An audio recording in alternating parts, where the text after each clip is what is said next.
Hi hello అండి, welcome back to my channel పద్దు express. ఎలా ఉన్నారు? అందరు బాగున్నారా?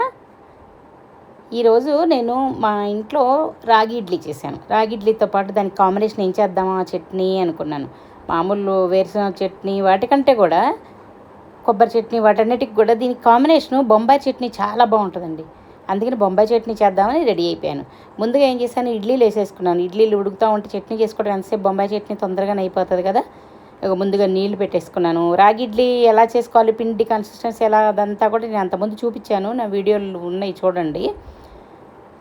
చాలా బాగా వస్తాయి, చాలా హెల్తీ కూడా. మా బుజ్జిగాడికి కూడా రాగి ఇడ్లీ బాగా నచ్చినాయండి. చూసారా, ఇడ్లీ వేసేసాను, 2 ప్లేట్లు వేసేసాను. అవి రెడీ అవుతూ ఉన్నాయి.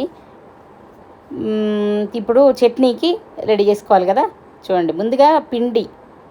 ఇప్పుడు మనం పిండిని కొంచెం సాల్ట్ వేసేసుకొని కలిపేసుకుంటున్నాను, శనగపిండిని. చూడండి, ముందుగా ఇలా కలిపేసి నీళ్లు కలిపి పక్కన పెట్టేసుకుంటున్నాను. ఎందుకంటే ఉండలు కడతాయి కదా, మనం నీళ్లు కలిపి పెట్టేసుకుంటే తర్వాత ఈజీ అవుతుంది కదా. ఇప్పుడు ముందుగా ప్యాన్ పెట్టుకొని దానిలో 1-2 స్పూన్లు ఆయిల్, కూడా ఎక్కువ వేయక్కర్లేదండి దీనికి. 1-2 స్పూన్లు వేస్తే చాలన్నమాట. వేసేసి ఆ ఆయిల్ కొంచెం కాగిన తర్వాత దీనిలో తాలింపు గింజలు వేసేసుకున్నాను.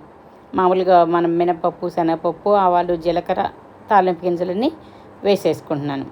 వేసుకొని ఇది కొంచెం దోరగా వేయించుకోవాలి. చూసారా, ఇవన్నీ వేసేసుకోండి. ఆయిల్ కూడా నేను ఎక్కువ వేయలేదు చూడండి.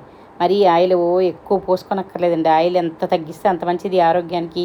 మెయిన్ ఉప్పు, నూనె చెడ్డదని చెప్పి మన మంత్రి గారు కూడా చెప్తారు. కరెక్ట్ అండి. అవన్నీ మనం ఫాలో అయితే మన ఆరోగ్యం చాలా బాగుంటుంది. చూడండి, దీనిలో కరివేపాకు వేసుకున్నాను, కొంచెం ఇంగు కూడా వేసుకున్నాను. ఇంగు వేసుకొని అలాగే ఉల్లిపాయలు కట్ చేసి పెట్టుకున్న ఉల్లిపాయలు, ఇవి మరీ సన్నగా కాకుండా మరీ పెద్దగా కాకుండా అలా మీడియంగా కట్ చేసుకున్నాను అనమాట. చూడండి, ఉల్లిపాయలు బాగా మగ్గాలి. దీనిలో బాగా మగ్గితేనే టేస్ట్ బాగుంటుంది. అలాగే టమాటాలు, ఇవి నాటు టమాటాలు వేసుకున్నాం. అవి కొంచెం పులుపు ఉంటాయి కాబట్టి కొంచెం బాగుంటాయి. కొందరు మామూలుగా చింతపండు పులుసు పోస్తారు అలా కదా, దీనికి అవసరం లేదనమాట. మామూలు ఇక్కడ వాళ్ళు అయితే ఎక్కువ హైబ్రిడ్ టమాటా, బెంగళూరు టమాటా అంటారు కదా, అవి వాడతారు. నేనైతే నాటు టమాటాలే వాడతానండి. మనకు అవే అలవాటు కదా మొదటి నుంచి. అందులో కొంచెం పులుపు ఉంటుంది కాబట్టి సరిపోతుంది అనమాట. ఇప్పుడు దానిలోనే మనకు తగినంత ఉప్పు, పసుపు వేసేసాను. వేసి ఇవి బాగా మగ్గాలన్నమాట. బాగా మగ్గితే టేస్ట్ బాగుంటాయి. చూడండి, బాగా మగ్గిపోతుంది. పచ్చి పచ్చిగా ఉంటే టేస్ట్ బాగోదు. ఇందులో బాగా మగ్గిపోయి బాగా సాఫ్ట్గా అయిపోవాలి. చూడండి, ఇంతలో ఇడ్లీ అయినాయో లేదో ఒకసారి చెక్ చేసుకుంటున్నాను. చూడండి, ఎంత బాగా పొంగినాయో చూసారా. చాలా బాగా వస్తాయండి, చాలా టేస్ట్ కూడా చాలా బాగుంటుంది. ఓ పక్క అది ఉడుకుతూ ఉంది, ఇక్కడ ఇడ్లీ రెడీ అయినాయో లేదో చెక్ చేసేసుకున్నాను. చూడండి, అయిపోయింది. కొంచెం అంటుకుంటున్నట్లుంటే కొద్దిసేపు మూత పెట్టుకొని ఉంచుకోవచ్చు. అయిపోయిందంటే ఆపేసి వెంటనే తీయకుండా కొంచెం 2 నిమిషాలు అలా వదిలేయాలన్నమాట. అలా వదిలేస్తే చక్కగా తర్వాత ఇంకా మగ్గిపోయి తర్వాత బాగా వస్తాయి. ఇగో చూడండి, ఇది మగ్గిందా, బాగా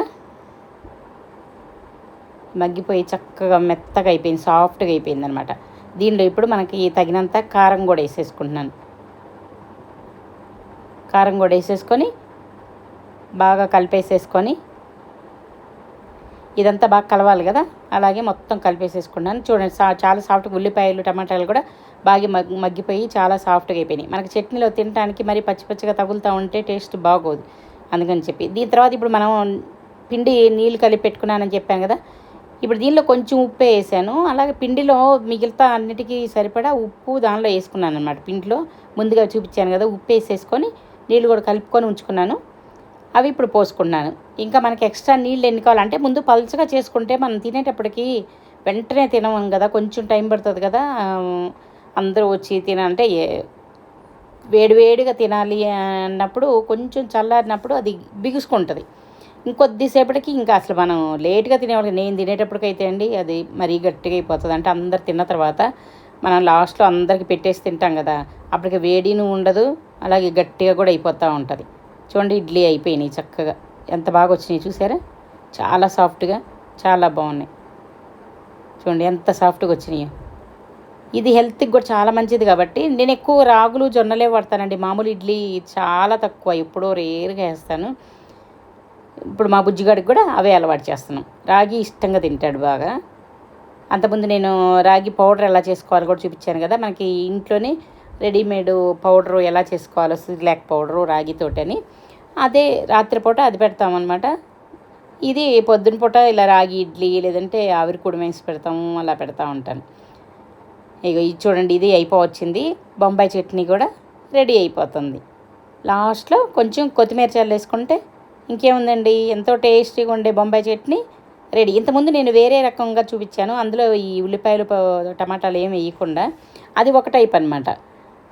ఇది ఇంకో టైపు. మనకి ఎప్పుడు ఏది కావాలంటే అది చేసేసుకోవచ్చు, ఏది ఇష్టమైతే అది. అది కూడా కింద లింక్ ఇస్తాను, చూడండి ఒకసారి.